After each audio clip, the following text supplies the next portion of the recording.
আগের পর্বের ভিডিওয় তোমাদেরকে দেখিয়েছি আজ সকালে কিভাবে নর্থ সিকিমের লাচুংয়ে স্নোফল শুরু হয়েছিল। বেলা বাড়ার সাথে সাথে স্নোফল একটু কমতে থাকে। আমরা কিন্তু এখন লাচুংয়ের থেকে মাউন্ট কাটাওয়ের উদ্দেশ্যের পথে। দেখতেই পাচ্ছ ওয়েদার কিন্তু অনেকটাই পরিষ্কার হয়ে গেছে। সকালে পুরো ঘন কুয়াশায় বলতে পারো ভর্তি।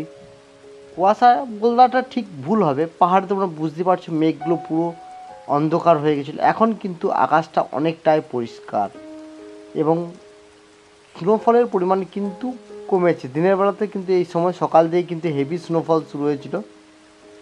এখন কিন্তু রাস্তায় স্নোফল সেভাবে হয়নি, বাট সকালে যে স্নোফলটা হয়েছিল বা রাতে যে স্নোফল হয়েছিল সেই বরফগুলো কিন্তু পড়ে আছে এবং কাটাও যাওয়ার রাস্তার অবস্থা দেখো।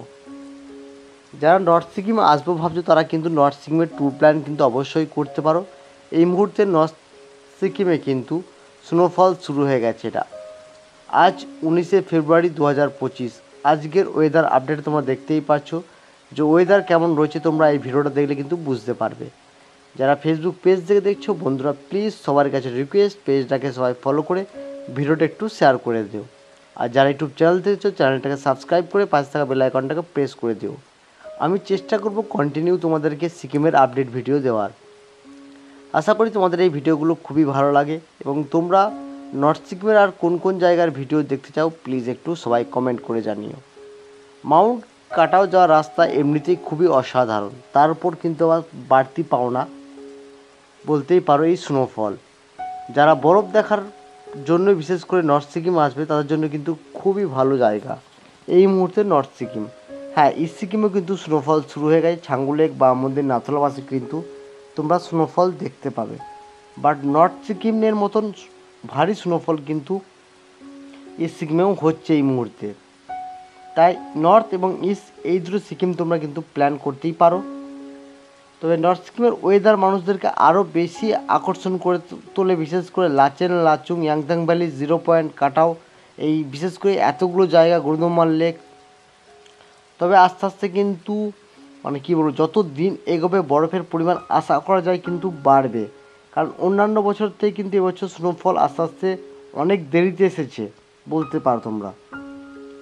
রাস্তার ওয়েদার কন্ডিশন দেখো, সূর্যের আলো অলরেডি উঠে গেছে এবং আকাশ কিন্তু আগের থেকে সকালের থেকে কিন্তু ওয়েদার বেলা বাড়ার সাথে সাথে কিন্তু অনেকটাই ভালো হয়ে গেছে।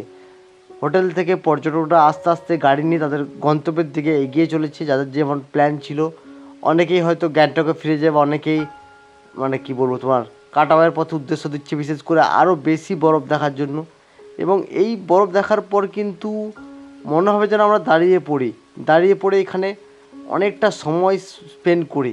যারা প্রথম বরফ দেখবে তাদের কাছে কিন্তু খুবই ভালো লাগবে। বিশেষ করে দেখতে পাচ্ছ পর্যটকদের গাড়ি কিন্তু একটা দুটো করে যাতায়াত করছে। পর্যটক শূন্য কিন্তু বলা যাবে না, প্রচুর পর্যটক কিন্তু এসছে আর অনেকেই দাঁড়িয়ে পড়েছে। দেখতে পাচ্ছ, এই আমি যেটা বলছিলাম যে আমার মনের কথাটাই কিন্তু তোমরা দেখতে পাচ্ছ যে পর্যটকরা এই গাছগুলো দেখে কিন্তু মনে হচ্ছে যেন পুরো সাদা চাদরে ঢেকে গেছে এবং তারা দাঁড়িয়ে ফটো তুলতে কিন্তু ব্যস্ত। তো যত এগোতে থাকবো তত কিন্তু বরফের পরিমাণ কিন্তু বাড়তে থাকবে। তো চলো, ভিডিওটা তোমরা প্রত্যেকে একটু তোমাদের রিকোয়েস্ট সবাই শেয়ার করে দাও। ভালো লাগলে লাইক, কমেন্ট, শেয়ার, সাবস্ক্রাইব সবাই করো কিন্তু।